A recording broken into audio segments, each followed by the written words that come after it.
नमस्कार, आप हैं बिहार संवाददाता के साथ और मैं हूं मनोज चतुर्वेदी। सम्राट चौधरी यानी कि भाजपा के सम्राट जो हैं, बिहार के भाजपा के राज्य के चौधरी बना दिए गए हैं। देखना अब ये होगा कि उनके नेतृत्व में पार्टी क्या हर तबके को लेके कितना आगे तक बढ़ पाती है। आपको याद होगा बिहार में जो है भूपेंद्र यादव जो है आए थे और वो जिस कमी को पूरा करने के लिए आए थे वो कोशिश तो उन्होंने की थी, लेकिन हर तबके को साध सही से नहीं पाए। और अमित शाह ने इस बार पूर्ण रूप से विश्वास करके, जेपी नड्डा ने विश्वास करके सम्राट चौधरी को बिहार भाजपा की कमान दी है। माने जाते हैं बड़े प्रखर नेता हैं, नीतीश के ऊपर बड़ा हमलावर रुख अपनाते हैं, जिसके कारण उनको ये कमान दी गई है। हमारे साथ जो हैं आनंद पाठक हैं, प्रदेश के प्रभारी भी हैं और प्रशिक्षण जो भाजपा के कार्यकर्ता उनको प्रशिक्षण भी देते हैं। पाठक जी, पहले तो स्वागत है। सम्राट चौधरी को कमान देने का मतलब क्या है? कुशवाहा वोट साधना?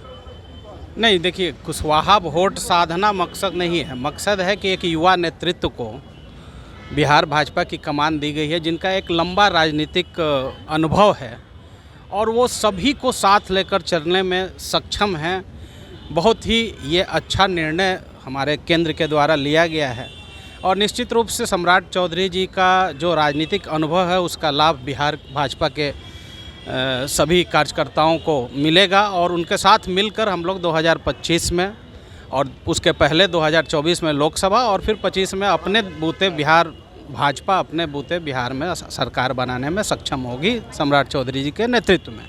कहा जाता है आनंद जी की बहुत से लोग कतार में थे, बहुत से लोग कतार में थे और मात्र 5 साल पहले एक जनरल कार्यकर्ता के रूप में सम्राट जी आए थे और उनको कमान दे दी गई। तो कहीं ये जातिवादी समीकरण बैठाने के लिए निश्चित तौर पे कमान दी गई? नहीं, देखिए, जातिवादी समीकरण आप कह रहे हैं तो आप पत्रकार के इससे कह रहे हैं, लेकिन हम लोग के पार्टी का सबसे बड़ा जो अपना जो डिसीजन है वो सभी चीज़ों को ध्यान में रख करके किया जाता है। जैसे कि कौन अभी इस समय के लिए सबसे बेहतर विकल्प हो सकता है। भारतीय जनता पार्टी में एक साधारण कार्यकर्ता कहीं भी किसी भी पद पे पहुंच सकता है, ये तो इसका पहचान है। भारतीय जनता पार्टी में आप अक्सर देखते होंगे कभी कोई भी कार्यकर्ता किसी भी ऊंचे पद पे कभी भी जा सकता है। तो सम्राट चौधरी जी भी लगातार 5 वर्षों से पार्टी के सक्रिय कार्यकर्ता के रूप में लगातार मेहनत करते हुए और बिहार में भाजपा को मजबूत करने में उन्होंने बहुत बड़ा योगदान दिया है और इसको देखते हुए पार्टी ने यह निर्णय किया है और उनका जो निर्णय है बिल्कुल सही है। आज के समय में सम्राट चौधरी एक युवा नेतृत्व के रूप में, एक प्रखर वक्ता, एक बेहतरीन सबको साथ में लेकर चलने वाले नेता के रूप में उभरे हैं और वो उसका लाभ हम लोग को आगे आने वाले चुनाव में निश्चित रूप से मिलेगा। अच्छा आनंद जी, एक बात और कही जाती है कि हर पार्टियों में एक लॉबी होती है, तो अब अपनी लॉबी के लोगों को आगे लाएंगे सम्राट जी? नहीं, अपने हैंड को जो अच्छा से अच्छा नहीं, देखिए, जो भी हमारी पार्टी में जो भी अच्छे कार्यकर्ता हैं, जो अच्छे ढंग से लगातार संगठन के हित में काम करते रहे हैं, उन सब को इनके नेतृत्व में सबको काम करने का मौका मिलेगा। ऐसा नहीं है कि एक किसी खास जाति वर्ग के लोगों को ही विशेष इसमें उनको मौका दिया जाएगा। और ऐसे भी सम्राट चौधरी जी का स्वभाव जो है, जो हम जानते हैं, वो निश्चित रूप से वो सबको साथ लेकर चलने वाले नेता हैं। इसलिए हर एक कार्यकर्ता जो पार्टी के लिए दिन रात मेहनत कर रहा है, परिश्रम कर रहा है, उसको निश्चित रूप से साथ लेकर चलते हुए और चुनाव में हम लोग निश्चित रूप से सफलता प्राप्त करेंगे। भाजपा में एक नियम है, वन मैन वन पोस्ट जी। तो विधान परिषद के नेता का पद छोड़ेंगे? देखिए, ये तो पार्टी का निर्णय होगा कि, लेकिन निश्चित कानून तो आपने बनाया है ना, वन मैन वन पोस्ट। बिल्कुल, एक व्यक्ति एक पद का हम लोग के यहाँ सिद्धांत रहा है। तो आने वाले समय में पार्टी इस पे विचार करेगी और ज़रूरी होगा तो वो स्वतः ही कहेंगे कि भाई मैं अध्यक्ष बन गया हूँ तो प्रतिपक्ष में किसी और को नेता बना दिया जाए। ये वो स्वयं ही हो सकता है कह दें। 2024-2025 बड़ा मायने रखता है बिहार भाजपा के लिए, और मायने ये इसलिए रखता है कि माननीय गृह मंत्री अमित शाह से लेके सबने कह दिया कि अब कहीं भी नीतीश के लिए जगह नहीं है भाजपा में। वो कितना भी ढुलमुल रवैया अपना लें, कितना भी सॉफ्ट कॉर्नर अपनाए भाजपा के लिए, लेकिन कोई जगह नहीं है।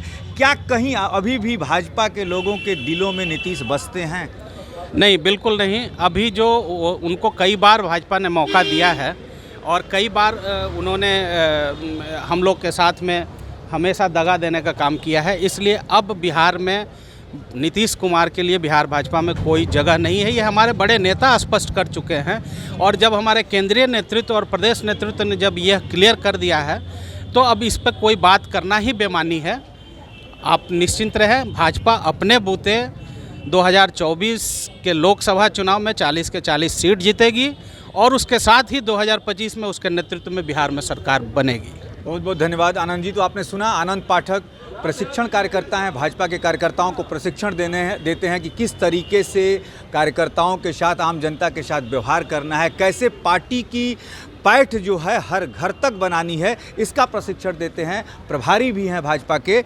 कहा कि अब नीतीश के लिए सारे रास्ते, सारे दरवाजे बंद हो गए हैं। सम्राट चौधरी पर उन्होंने कहा कि भाजपा में जो नियम है एक व्यक्ति एक पद का, उसको भी शायद सम्राट चौधरी जो हैं उसको चाहेंगे कि वो अपना पोस्ट, वो दायित्व छोड़ें यदि केंद्रीय नेतृत्व उनसे दायित्व छोड़ने को कहता है। तो अब देखना ये होगा कि जिस गहमा गहमी से स्वागत जो है सम्राट चौधरी यानी कि भाजपा के सम्राट जो बिहार भाजपा के चौधरी बनाए गए हैं, अब कितनी ताकत से, कितनी प्रखर वक्ता के रूप में जो जाने जाते हैं, नीतीश कुमार पर हमेशा हमलावर रहते हैं, कितने अच्छे तरीके से भाजपा की नैया जो है 24 और 25 में पार लगाते हैं, इस पर भी हमारी नज़र बनी रहेगी। आप बने रहिए संवाददाता बिहार के साथ।